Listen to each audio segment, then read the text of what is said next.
This week on Big Nerdy Biker, we get Ponzarottis and Waukesha, we talk Marvel, Star Trek, and wrestling, and of course, we enjoy some riding videos.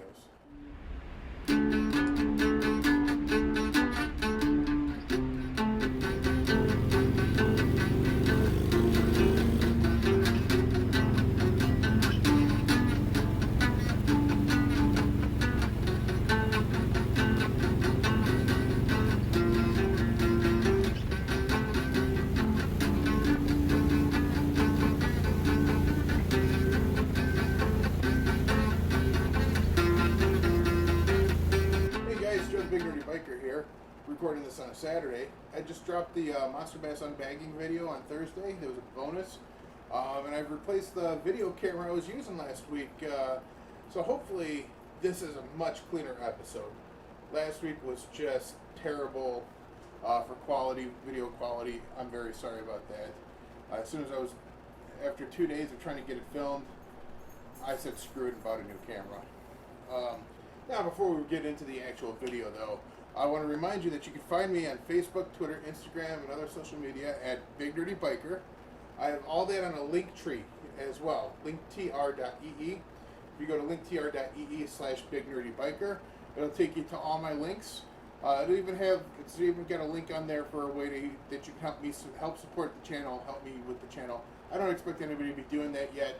I haven't earned it yet, but it's there in case somebody has faith.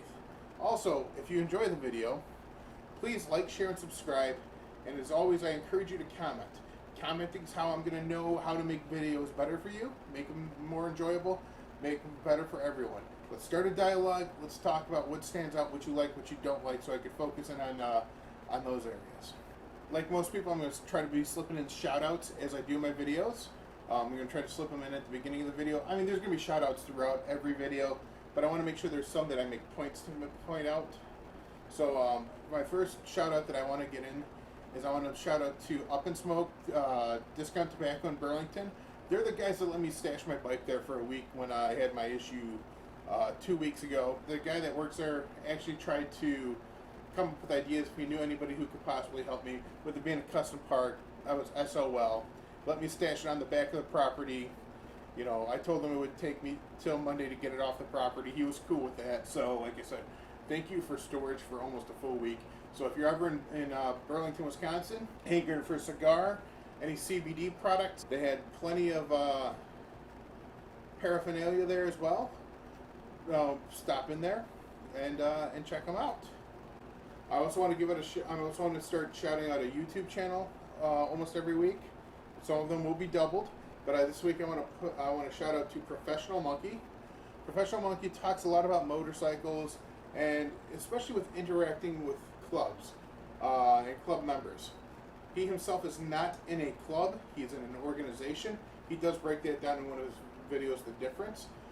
If it's a good place to get some info on interacting in the motorcycle community if you're new to it, or just as a refresher. I'm finding his videos very enjoyable. Professional Monkey's channel, I'm going to have the link in the comments and in the video description. I'd like to follow up with something from last week's video as well. I purchased this Kodak Pix Pro 360 camera and shot some video with it. You'll see some video from it tonight as well. There was some on last week's video. I really like this camera, and I like the editing software. Apparently every 3D, or not 3D, I keep saying 3D and I mean 360. Apparently just about every 360 camera has its own editing software. Even GoPro, the different models have different different software. I've been doing some research on it. That being said, I'm already moving to an upgrade. I feel this is a great introductory 360 camera, but it doesn't quite fit my needs the way I want to produce my videos. I will say that this would be an awesome piece of equipment to have if you have a baseball team, or if you're in a band to have running while you're doing your shows to catch everybody playing. Maybe you catch something great. Maybe you got the girl showing her, during a show. I wish I had a camera for that time we were getting zipped around when I was in the band. If you coach a sports team, like a little league team or something like that, you can have this running so that you're not trying to focus, trying to get the dad that's, the soccer dad that's videoing the soccer mom out on a field or something like that. And if you have backyard barbecues and parties, just having it sit around because you never know what's going to happen at something that's fun to have videos, this would be a great thing. I think it's a great introductory 360 camera. It doesn't meet what I need being in constant motion. There's several videos I'll share today that I'm going to be disappointed in when I get, when I post them. When I was editing them, I saw they weren't what I was hoping for because the editing software doesn't meet it, and the camera shakes consistently on the bike. It doesn't have a stabilization feature. It's just not going to meet what I need. There's objects that I wanted to get on here that were 30 yards out, maybe 50 yards away, that, like, knowing that they're there, I can see them in the videos, but there's no way you're going to make it out. For example, there's a video, but there was an elderly couple sitting on their patio waving as I went by. And I was like, oh, that's going to be a thing that I'm going to make sure I get into my video. And it sucks because you can't see them. And it sucks for me because I thought it was great and cute and I wanted it. But I have an upgrade on the way. And again, like I said, I think this would be a great introductory camera for somebody that's interested in 360 video. It's not meeting my needs. But next week, hopefully, if the replacement arrives in time, we will have better quality writing video. I also really like the editing software on the Pix Pro. Some of the cameras I was looking at, the software didn't allow for panning and stuff like Pix Pro does. And that's a huge, huge thing to me. I need panning on my 360 camera. Also, following up from last week, anybody who's watched my videos knows the bike broke down on me. I've already talked about it today. The repair went super smooth. It was just a clutch cable. There's no reason it shouldn't have gone smooth. I lucked out. My ex-wife actually gave me a lift up to my scooter, and it took me all of 10, maybe 15 minutes to swap out the part. It took me longer to get the bike pushed out of where I had it stashed, where I could work on it, I think, than actually working on the part. The new Barnett cable pulls so much smoother than the Motion Pro cable that was on it before. I screwed up. I didn't buy the nice, pretty braided ones, braided covered ones. I bought just the plain black. Fine, who cares, whatever. Kind of wanted the silvery covered ones, but I messed up. But man, these Motion Pro ones, or not these Motion Pro, these Barnett ones, super smooth. Up in Smoke had a decent selection of cigars when I was there. They had at least 8 different types of Drew Estates. They had, they had Tabac Especials. They had 3 or 4 different types of acid, maybe more than that. They had the non-perfumed ones. I forget what they're calling them right now off the top of my head. They also had, I believe, some AVO, some Oliva. I saw they had Series 4 Oliva, and quite a few other choices. I went with a Gurkha War Pig. I hadn't had a Gurkha War Pig before. It was decent. I really want to like Gurkha. Really do. As a cigar manufacturer, I really want to like Gurkha. I've got the Gurkha backpack because I bought the thing where you get like 5 packs and you get the backpack from Cigars International about a year ago. But they just haven't gotten there for me. The War Pig was decent. I'm not saying there was anything wrong with it. It was decent. It had a little bit of a writing issue because I smoke while I ride.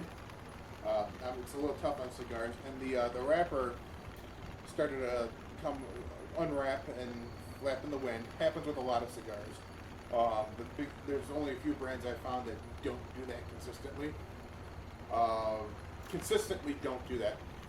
I also didn't season that cigar in my humidor first. It seems like if I season a cigar in my humidor for some time before I ride, it's less likely to flap in the wind than if it's a fresh out of the store cigar.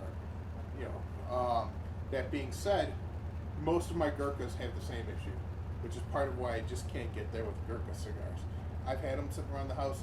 They're fine as far as that goes, but like I say, I smoke when I ride a lot. Monday after I got back, I was up till 6 in the morning on Tuesday morning, actually, getting last week's video edited. I just I was bound and determined to get it out on time, ready to be watched on Tuesday. I know at this point, you know, it's not hurting anybody if I don't get a video out on time or at all, but I'm bound and determined to make this channel decent and do my best job for everybody, so I am holding myself to deadlines. So if I don't get my videos on Tuesday, you are free to bust my balls and give me the hard time over being late. Because of being up till 6 in the morning on Tuesday when I woke up, which I set my alarm so I wouldn't oversleep, I decided I didn't want to do just chilled around the house and had a naked day. Everybody should have a naked day once in a while. If you want video of naked day, that can be arranged, but you know, you're gonna have to PayPal me a couple bucks. I got up on Wednesday. It was an early afternoon. I decided I was gonna head up to the dairy to get some chow. The dairy's a little hot dog ice cream stand up in Hebron, Illinois. One of my favorite places to go on the bike in the middle of summer when it's 90 degrees out, because it's on the corner of a couple major motorcycle throughways. Though the road will fill up with bikes, and you get these dudes that look like me walk around licking pink ice cream cones. It's fantastic. It's great. They're good people there. I suggest going if you're ever in Hebron to go to the dairy piece. So I was headed up there to grab a hot dog, and on my way, I was like, you know what, this kind of sucks, because me and JoJo had decided to not see each other this week because we had family drama going on, and we just weren't sure that we were going to be able to coordinate and schedule. You know, I said, screw it. I said, I'll zip up there, and if I could see her, I could see her. If I can't, I can't. So when I got close by, I pulled over, and, you know, I dropped the text. I said, hey, do you want to grab some lunch? And she said, yeah. So we decided to go do whatever the lunch/dinner equivalent of brunch is. I don't know what that word would be. So when I got to JoJo's, I asked her where she wanted to go for lunch. Normally, I'm more exploratory. Let's see what we find. But my dog had gotten into some stuff she wasn't supposed to be. She's special needs. It was really just non-medicated food. And I was concerned that, you know, I had to get home and continuously walk her throughout the night so that she didn't create a mess in the house. So I was kind of on the clock. So I asked her for a suggestion. JoJo suggested we go get some Ponzas from Jimmy's Grotto in Waukesha. The last time we went there, though, Jimmy's closed early. You know, so I was a little irked, but I'll give you know, people a second, third chance. You know, so yeah, let's try it out. So yeah, so we took off. We went up to Jimmy's. You know, I pulled up on the place. It's your typical old school pizza parlor. It's been around for however many years. I believe they were actually their 75th year. If I remember the banner I saw on the side of the building proper. Went inside. Atmosphere was exactly what I expected. Just a nice little pizza parlor. They're definitely not a new place, which is good. You know, and they're definitely not trying to be something they're not. There's a lot of places that have been around for a long time where the kids will pick up the business and they suddenly turn it something trendy, and the place loses quality. The place loses part of what makes it special. I don't know how this place was previous to Tuesday, but I believe that, you know, the children, whoever's running the business, is trying to keep it as true to what it has been as they can. But they are definitely not trying to be something they're not. They're not trying to create fanciness on their menu for unnecessary reasons. JoJo and I each ordered a Ponzarottis, then added cheese sticks on and pickle spheres, and a Diet Pop each. The mozzarella sticks, they seem to be the generic ones from the distributor that you get from most places. You know, nothing special there. Nothing bad, just nothing special. The fried pickles were a little different. They were a little bit thinner, and they were cut in spears, and they were a little snappier than fried pickles usually are. And I dug that. I like them. A lot of times fried pickles are soggy, and the breading just kind of like goops off. But these were snappier, and the breading was on there. How do I want to put it? It was on there. It was the breading. I don't want to say the breading was dry, because that's the wrong impression. But the breading wasn't mushy like it typically is on fried pickles. You know, we were snacking on those appetizers for a little bit, and they called out that our Ponzas were ready. This is a go to the counter and pick up your stuff place. And Jody told me that you can only get Ponzas in Waukesha. I had to deliver a little bit of bad news to her about that local urban legend that you can only get Ponzarottis in Waukesha. The Ponzarottis, though, they were pretty decent. The pastry crust was definitely good. You know, I forget about Ponzarottis, to be honest with you, because I get calzones most of the time when I want like a pizza puff type deal. But yeah, the pastry crust was really good. The cheese was good. It's Wisconsin. You can't have crappy cheese, you know, otherwise they get put in jail. The sauce, I don't remember if there was any sauce, to be honest with you. If there was, it was limited. But they didn't. I got sausage and pepperoni. They did not skimp on the meat there. They gave me all the sausage I could handle.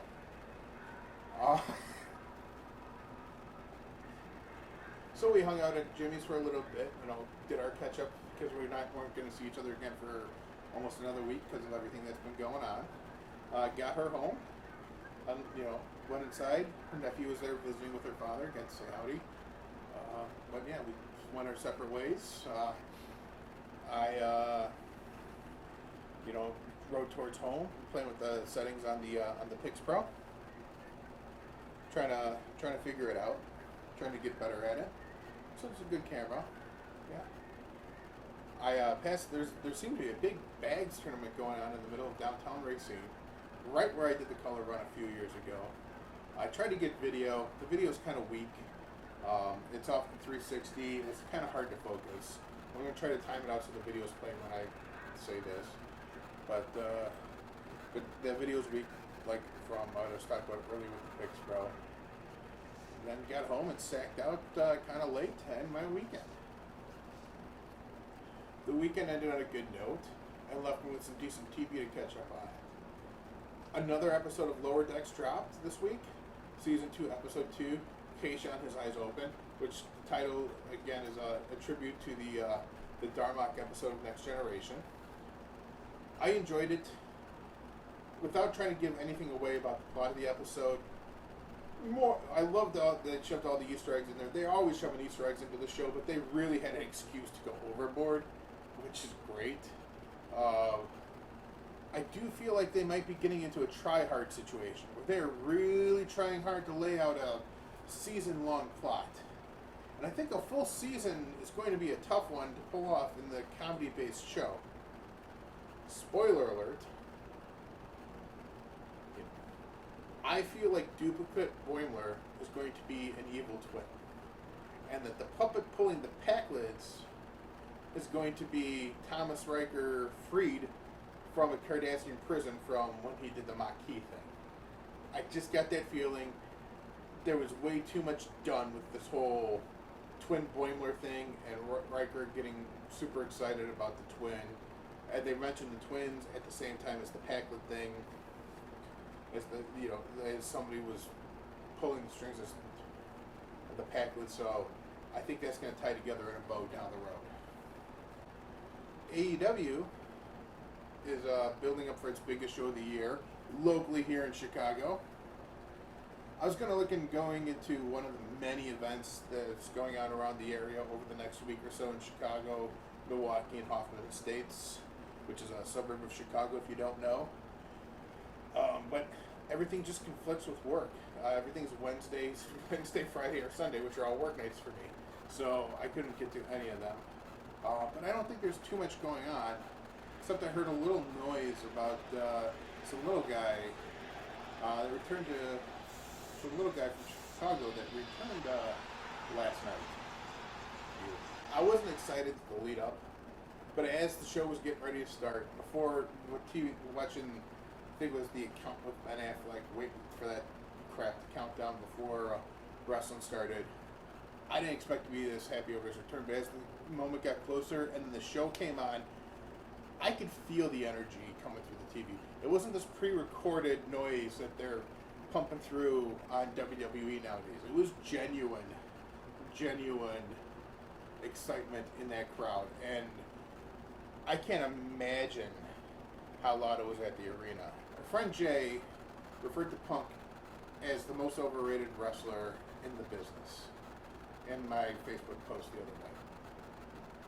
I don't fully agree, but I do agree that Punk is overrated.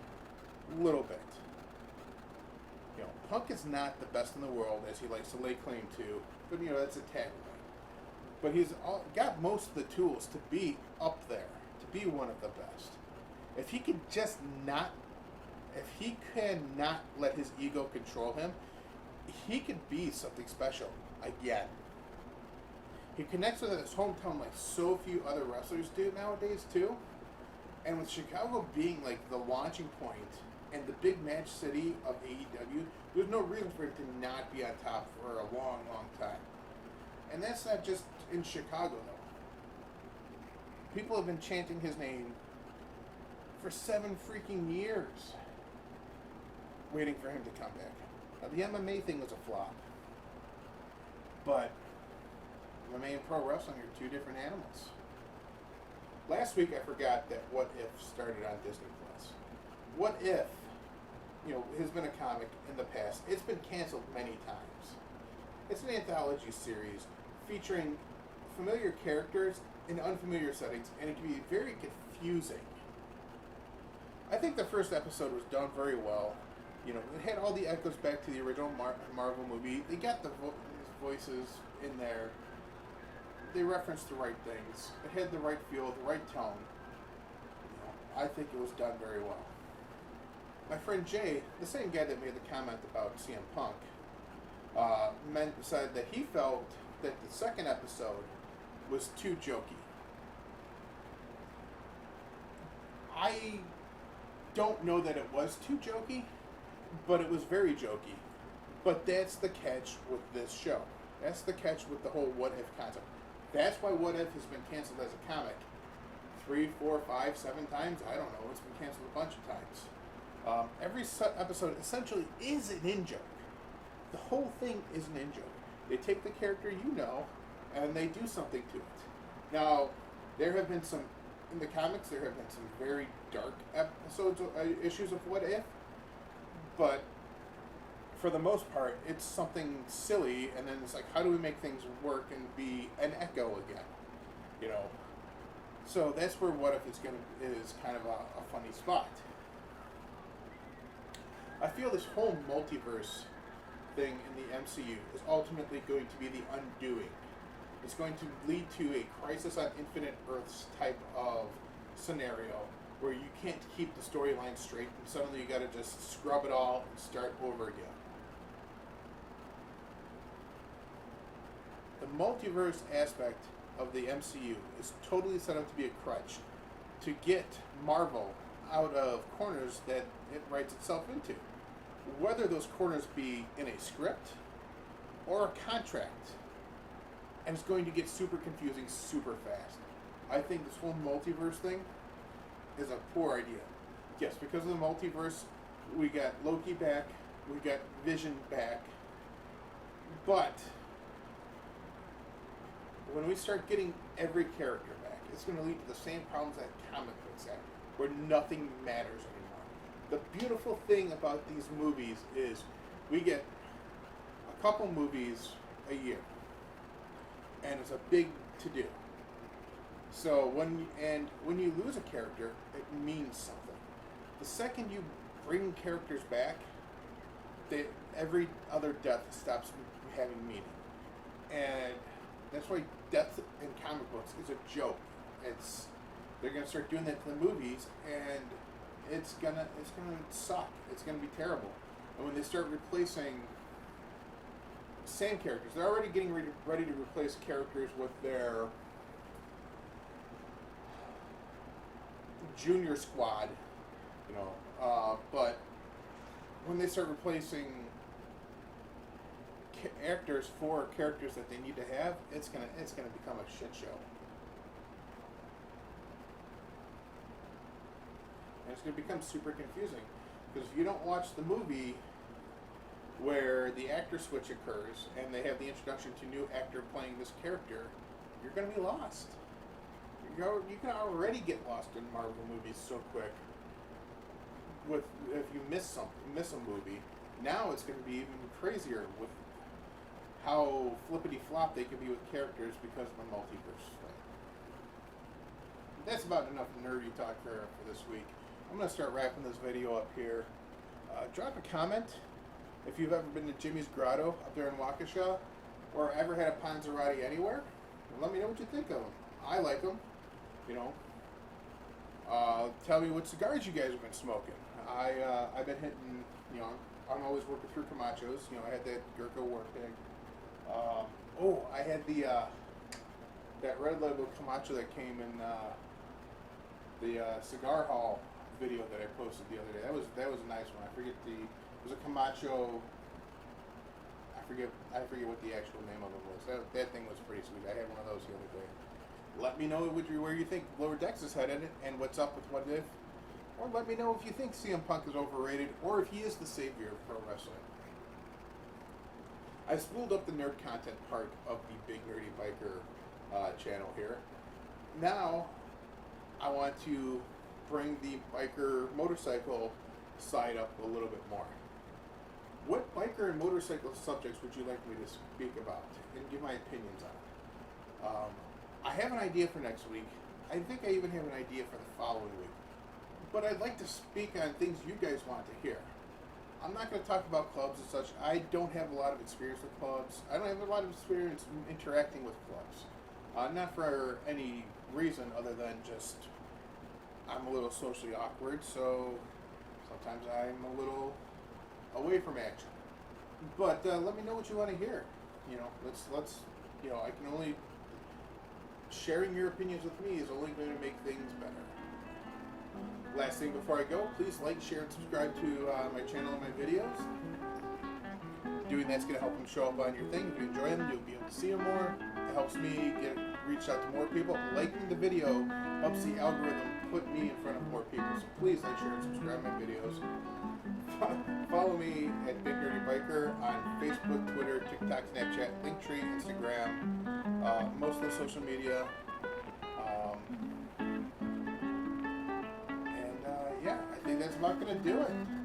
Catch you on down the road. See ya. Bye.